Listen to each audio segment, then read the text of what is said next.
পাচারের আগে উদ্ধার সাপের বিষ।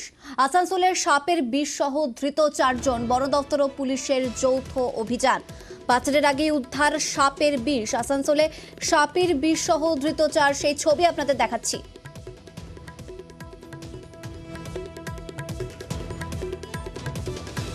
দীপক রয়েছে। দীপক, এই যে 4 জন যারা ধৃত, এরা কি কোনো চক্রের সঙ্গে যুক্ত ছিল, কি জানা যাচ্ছে?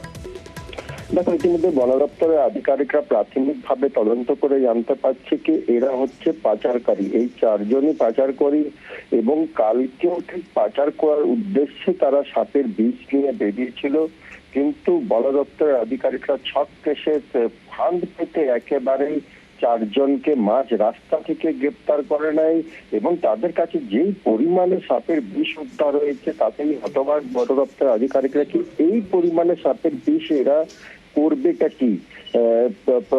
বন দপ্তর আধিকারিকরা জানিয়েছেন কি বাঁকুড়া, পুরুলিয়া এইসব এলাকায় জঙ্গল আছে, সেই জঙ্গলে সাপ পাওয়া যায়। হয়তো ওই এলাকা থেকে সাপের বিষ সংগ্রহ করে এরা অন্য জায়গায় শহর অঞ্চলে পাচার করছিল। তবুও বন দপ্তরের আধিকারিকরা জানিয়েছে কি এখন তদন্ত করতে হবে। তদন্ত করার পরই ঠিক এরা কোন ব্যক্তিকে বিষটা পৌঁছে দিত তাকে কিন্তু খোঁজ করার এখন জিজ্ঞাসাবাদ করে জানতে চাইছে বন দপ্তরের আধিকারিকরা। বেশ, ধন্যবাদ দীপক। আর বন দপ্তরের পক্ষ থেকে কি বলা হচ্ছে শোনাবো। আমরা একটা খবর পাই কংসাবতী নর্থ ডিভিশনের রঘুনাথপুর রেঞ্জের রেঞ্জ অফিসার থেকে এরকম চীনাকুড়ি এই রুট দিয়ে একটা গাড়ি যাচ্ছে, সেটা স্নেক পয়জন ক্রিস্টালাইন ফর্মে আর লিকুইড ফর্মে পাওয়া যেতে পারে। সেই ইনফরমেশনের বেসিসে এখানে এনাদেরকে গাড়ি শুদ্ধ অ্যারেস্ট করা হয়। মোট 4 জন অ্যারেস্ট করা হয়েছে। স্নেক পয়জন ক্রিস্টালাইন ফর্মে পাওয়া গেছে একটা অ্যাম্পুলে, আর একটা অ্যাম্পুলে পাওয়া গেছে লিকুইড ফর্মে পাওয়া গেছে। ইলিগাল ট্রেডটার সঙ্গে যুক্ত আছে।